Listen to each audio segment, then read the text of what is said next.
that you would like to see some change in the people around you.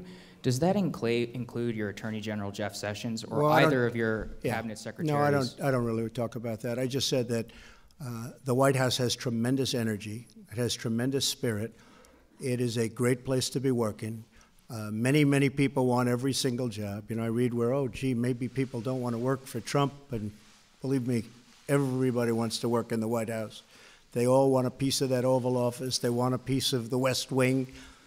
And not only in terms of it looks great on their resume, it's just a great place to work. It's got tremendous energy. It's tough.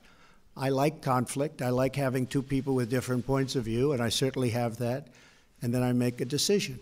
But I like watching it, I like seeing it, and I think it's the best way to go. I like different points of view. But the White House has a tremendous energy, and we have tremendous talent.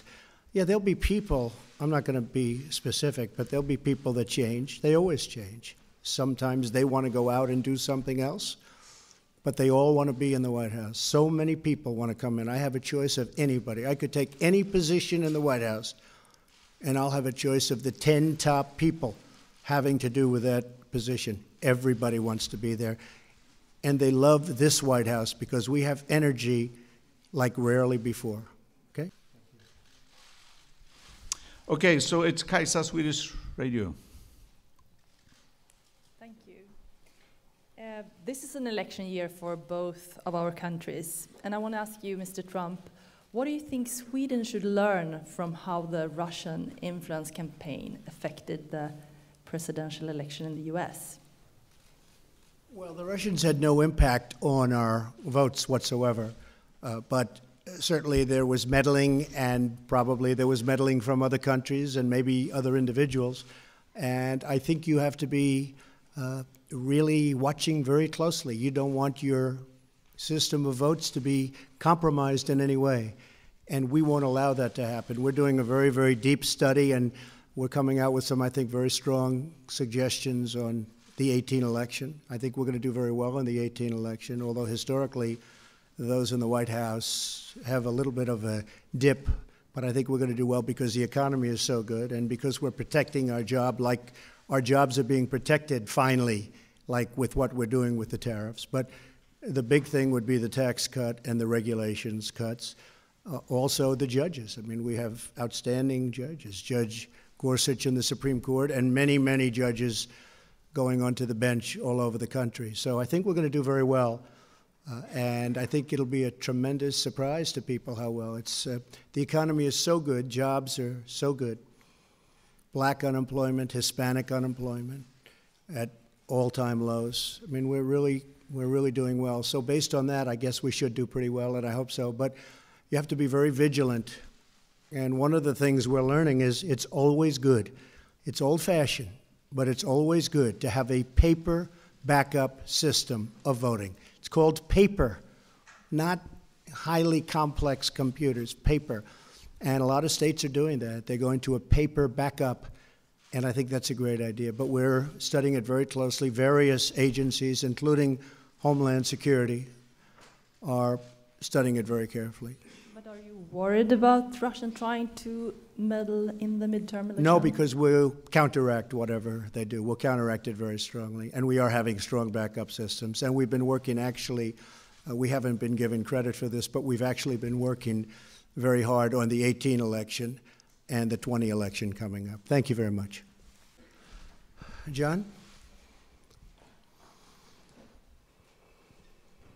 Thank you, Mr. President.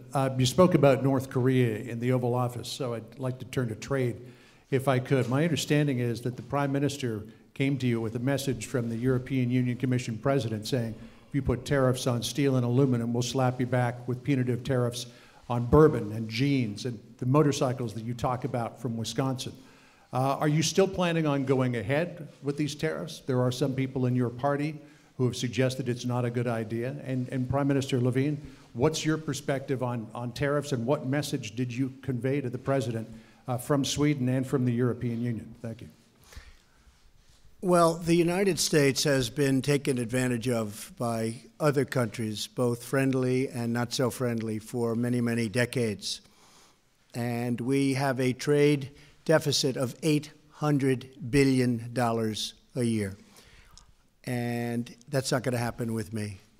We have been mistreated by many, sometimes fairly, but there are really very few instances where that's taken place. And I don't blame the countries. I blame our leadership for allowing it to happen. When I was with President Xi in China, as an example, we lose $500 billion a year on trade.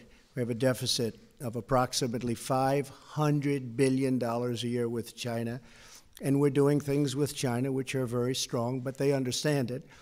But I was with him and I said to him in public, I said, look, I'm not blaming you. I blame our people for not doing a better job, for allowing this to happen. But it's like that with many countries other than smaller. The European Union has been particularly tough on the United States. They make it almost impossible for us to do business with them, and yet they send their cars and everything else back into the United States. And they can do whatever they'd like, but if they do that, then we put a big tax of 25% on their cars, and believe me, they won't be doing it very long.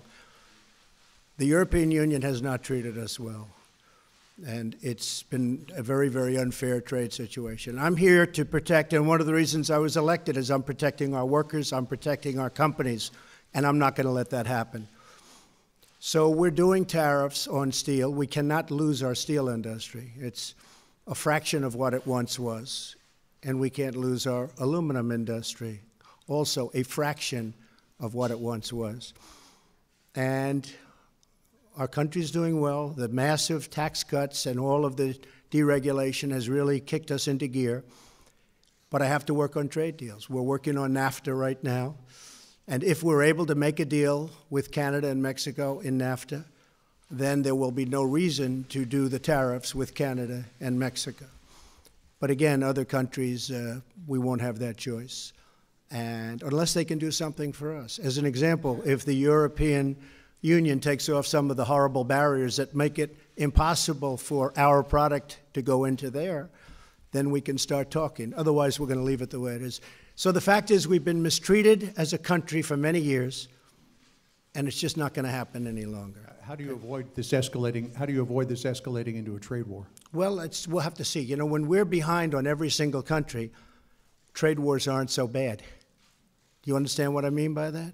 When we're down by 30 billion, 40 billion, 60 billion, 100 billion, the trade war hurts them, doesn't hurt us. So we'll see what happens. You know, you can also take it, in some cases we lose on trade, plus we give them military, where we're subsidizing them tremendously. So not only do we lose on trade, we lose on military. So, and hence we have these massive deficit numbers in our country. We're going to straighten it out, and we'll do it in a very loving way. It'll be a loving, loving way. They'll like us better, and they will respect us much more. Because even they say, right now, they say, we can't believe we've gotten away. I mean, two countries have said, we cannot believe, to be honest with you, we've gotten away with this so long. Now, one of them made that statement before I got elected. He said, I can't believe I made that statement before I got elected. But it's one of those things. We have to straighten it out. We really have no choice. Mr. President, I know that you followed the development in Sweden closely, especially when it comes to immigration politics. Now that you've spent some time with our Prime Minister, how do you view Sweden in general? What is your take and also on our immigration politics? Thank you. I think you have a wonderful Prime Minister, I have to say. We've gotten to know each other. Certainly you have a problem with the immigration. It's caused problems in Sweden. I was one of the first ones to say it. I took a little heat, but that was okay because I proved to be right.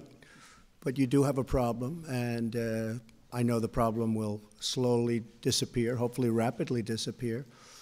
But as far as our relationship with Sweden, it's going to be only stronger, only better, both in a military sense, in a trading sense, and economic sense. You know, Sweden is I think the the 8th largest investor in the United States. And they like me very much because the market is up almost 40% since Election Day. So I've made a lot of these business geniuses look even better.